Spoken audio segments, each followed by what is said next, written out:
Hey, what's up guys? I'm with my great friend Niall Trainer here, and we're doing some rapid fire. You guys enjoyed the last batch, so we figured we'd do a couple more questions for you. Again, this is unscripted, off the cuff. What do you got for me? I got a few questions for you here. Okay, this happens to everybody. How do you deal with injury?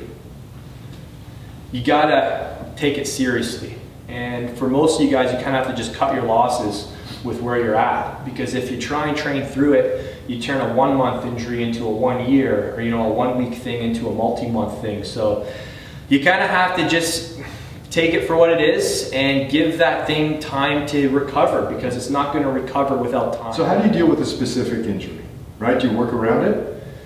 No, the first thing I do is I go down and see my therapist. I've got an ART guy, and he's affordable too, guys. So it's not a psychiatrist. Yeah. Active release therapist, guys. Yeah. So I'll go down and see him, and he'll do some muscle testing, and he'll figure out what the deal is. Usually it's something small. Usually it's because when you guys are training hard, you're like always trying to surpass your level of fitness. So when you're working in the zone you've never worked before, because that's the only way you'll get better, you're going to be exposing your muscles to loads and volumes they've never done. So weaknesses are going to get exposed. So the first thing I do is I want to figure out the root problem. So I'll go down and see him, and I'll give you an instance. Yesterday we were doing heavy benches, and I tweaked something I felt something go on my shoulder.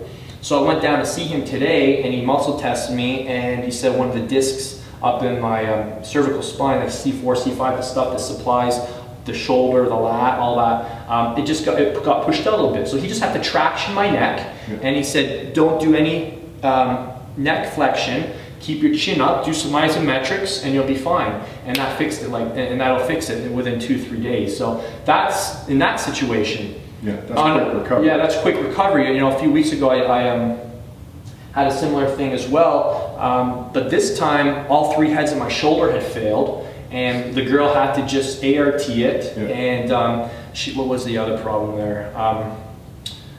She had to just get, the shoulder joint opened up a bit, so I just had to do isometrics, and pressing in the wall, pushing on the wall, and she said just do this 6 times a day, and then again it was fixed within 2-3 days, so it didn't require any time off or working around it. But if I really hurt something, I give it time. I never, I cut my losses, and I just give it the time it needs. If you blow your hamstring, don't try and train through it, because you could turn that into, what should have been a 1 week recovery, now turns into a 1 month, God forbid a 1 year recovery. So now you're really screwed. Yeah. So yeah, take it seriously, guys. If you hurt something, just accept it, cut your losses, and give it the time it needs. That's great advice. Great advice. Okay, so again, now on the new father tip. Okay. Are you getting good sleep? I've only been a father for 9 weeks, so I'd rather hear your advice. Well, here's the thing.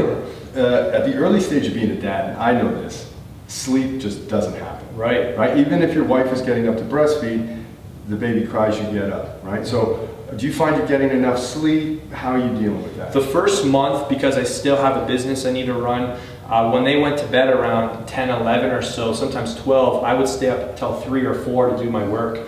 Actually, after a month, I went to see my naturopath, and I got a Konigsberg test done, urinalysis, and my adrenal glands there's like 3 categories, and I was in the lowest of the low category. And she said, your adrenals are fried. I'm like, no wonder I can't lose fat. And so I said, what do I do? And the good news about improving adrenals is that it's about 50 to 80% diet and lifestyle. So the big thing for me was going to bed at 10:30. And instead of working from 4, sleeping from 4 a.m. to like 9 a.m., now I'm just going to bed earlier at 10 p.m. and waking up at 5 or 6. So it's a better cortisol cycle. So my cortisol is completely messed off. I probably had an upside down inverted curve. So the sleep has to be prioritized, and then other than that, you just have to roll with it, I guess, make do with this period of life, because it's tough, right? Yeah, I mean, the baby comes first, so. Yeah, that's true. It's true. There's not a whole lot of napping. No, I mean, I have it lucky, I have to admit. My wife is the one who's, she hasn't slept for 10 weeks straight, right? A full night. So she's up with the baby in the night, and she lets me sleep in the other room, so I do get a full night's sleep, and I help out when I can. But there's no point for 2 of us to be beat up, because then we're both in rough shape. Yeah, I went through the same thing, but it's like you don't get the same quality of sleep. I find that even though you're not the one getting up, you still sleep on eggshells. Yeah. When you hear that baby cry, it's like you're not sleeping because you know she's there. And even, I think we talked about this off camera, when you know the baby's in the crib and there's something wrong, you're just like, she's still breathing? Is she still breathing? Like you know, those daddy instincts kick in. Is she all right? Is she all right? You know, sometimes I'm like, I just want to hear her breathe. Yeah. When I can't hear anything, I'm like, oh, okay, go. It's almost like you want to hear her cry just so you know she's fine. Yeah, it's true. It's a weird thing. Yeah, all you young guys, you'll see soon when you guys have kids. Okay, so favorite supplements outside of like pre-workout supplements. What are your favorite supplements? Let's say top 3 things that you would say everyone should be taking. Well, you know, for me, because I discovered my adrenals were in such rough shape, I've been taking a lot of licorice root, and that's been helping. Licorice root helps balance your cortisol levels. So if you're too low, it'll help bring them up. If you're too high, it'll bring them down. So I've been using a lot of that lately. For me, fish oils, multivitamin, those are my big staples. Magnesium has been really good. Zinc carnosine. Instead of zinc, just normal zinc orotate, and that zinc carnosine helps with increasing stomach acid, helps with digestion and that. So that's been a new supplement from my that my naturopath recommended because of some issues I'm dealing with. So supplementation, guys, it has to be individualized. It has to be based around your weakest link. So if you have a digestion issue, you know, you're going to want to be taking a lot of apple cider vinegar, zinc carnosine. There's other things that will help that, probiotics and that. Yeah. So supplementation has to be based around your weakest link. Not what I'm doing, not what Niall's doing. It has to be on what is your weakest link, and then give your body that thing to improve those levels. Yeah. Does that make sense? Which sort of speaks to, like you were talking about getting your analysis and various kinds of testing. You really need to understand where your weakest link is, right? Yeah.